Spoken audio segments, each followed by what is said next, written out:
Morning guys, quick follow-up video to yesterday's updated van conversion based on some of the comments I've had, and the first one that I took note of was the width of the bed. I couldn't remember. It's 2'6".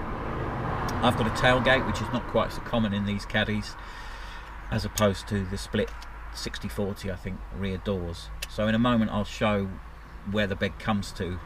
But 2'6", there's a room for an extra 10 inches between my cabinet and my bed, of which for about 2/3 of the bed I'm thinking of having a piece of wood that will slot on top of perhaps 4, 5 or 6 stilts, probably 6 is the better number, that just stick up a little bit, and a piece of MDF that just slot on top of them to give more room at that end should I want it.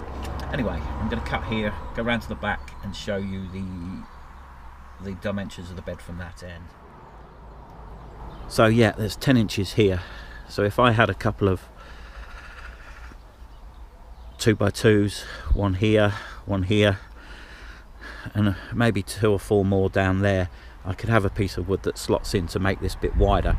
That would then be 3.5 foot across almost. So it does vary a little bit. The van is curved along the edge. Obviously you could get your own mattress and cut it to the size you required, especially if you got like the new modern memory foam style mattress.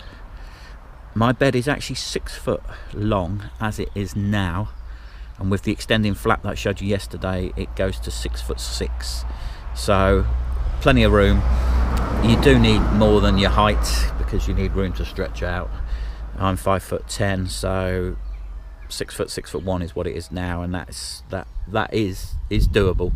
I prefer obviously to have the more space, but not always practical if you're in a stealth camping situation.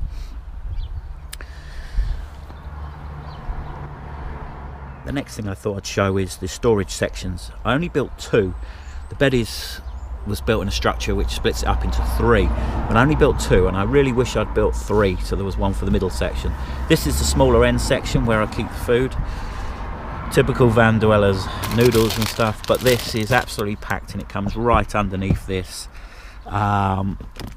full of tinned and long life products, pastas and things like that. There's a hell of a lot of food in there, and it's mainly my backup.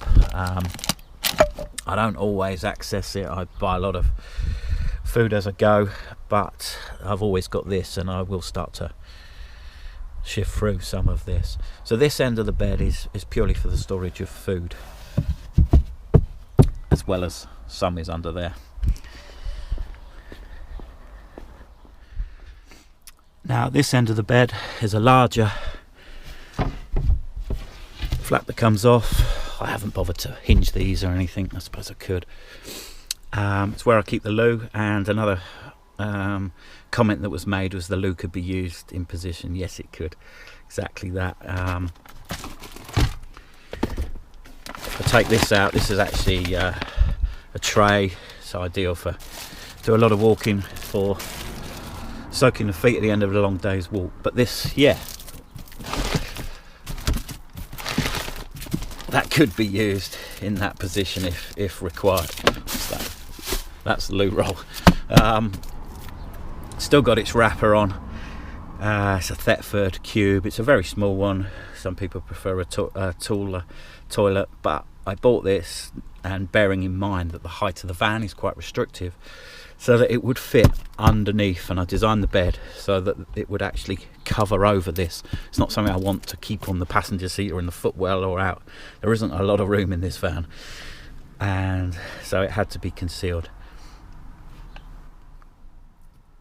Okay, the final section, the middle section, I really wish I'd put access onto, but there's storage back there, and underneath is storage, and I store clothes, and at the very back of there is my second cooker. It's hard to see in there, and it's a little bit of a pain to access these things, and bear in mind that these prevent the toilet from being stored in the middle section. So in hindsight, yes, and I suppose I could, it'd be a bit of effort building it now so that there was a removable flap on the middle section, but I probably won't even get round to doing that. So that's the storage areas of the bed. Okay, the next storage area is my drawer.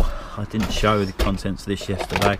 I use plastic plates. I know in a camper van you can use whatever you want. You can use china plates, ceramic, porcelain, whatever. That's the grill that goes on top of the hob for my little coffee pot. Hardly use the bowl. I tend to eat. Really good. Knife, really sharp, really useful. That's my little toaster that goes on top of the grill. Probably seen them before. Very effective. A couple of cheesy pockets. I've never really got round to using these as for making toasted cheese sandwiches or whatever, but maybe I will. A utility spatula, needs a clean, hasn't been used in a while. Tiny mini chopping board. Potato peeler, small wooden spoon. You can see I've made some curry and it's this coloured. Utility, this is a spork titanium, very useful. Yeah, again, in a camper van, why would you bother with that? Why don't you just use knife and fork? Some people would, but I just don't want all the extra stuff. Mini pair of scissors. These can openers are the type they use in Germany. They're brilliant. You take the little rubber off, push it into the tin, and they're so much better than the crappy ones we have that are 3 to 4 times the size. I know you can get the little military ones. I've got one of those as a spare somewhere. I've actually got 2 of these. There's one. There's the other. They're just so good. And I've got a lot of tin food. Tiny pair of tongs. I haven't used them. I didn't even know they were in there. And then I've just this rubber mat at the bottom is just a non-slip mat. Alright. Just had a visitor there. Sorry about that. That's just for unopened cans. And then I've got some chocolate bars and a couple of lighters, 2 or 3 lighters in there. Yeah, non-slip mat is what I was talking about before. And a visitor. So I don't have a lot in the drawer. There's not really any point in carting around too much stuff. That needs cleaning. Little pockets. And yeah, the last question was, do I full time in this van? Yes, I do. But I'm moving around a lot. It's the ideal van for me, for what I do, and that's currently touring the coast of the UK. If I was static, if I was just commuting a few miles to work and then parking up again in the evenings, or just going away on the occasional weekend, I would certainly get a bigger van, one that you can stand up in. Now there are a lot bigger vans than this that you still can't stand up in, but that would be something I would have if it was to be more of a house. This suits me, suits the fact that I'm forever moving around. I want to be able to fit in small spaces for parking.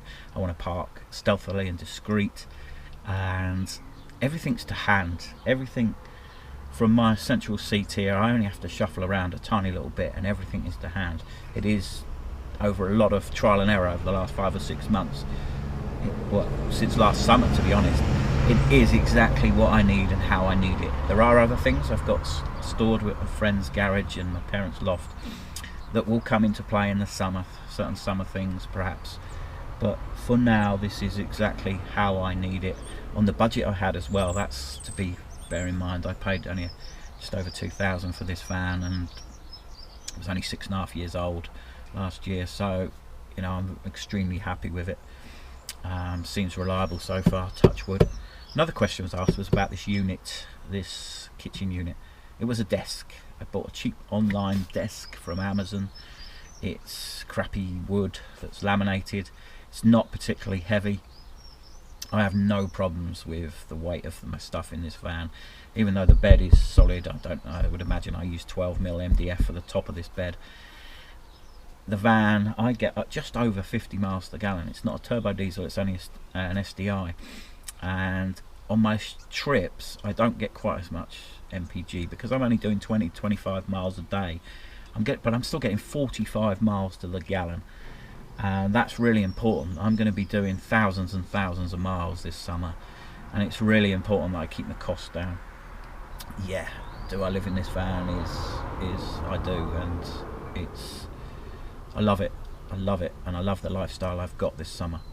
I wouldn't say it's going to be like this forever, and I do know that should I get another van next year, because things may change and I may not tour the coast, I may do other things, then I will get a van and I'll convert it. And one thing I'll make sure I do is the videos of the conversion, because I know people love watching them, probably more than they do of some of the places.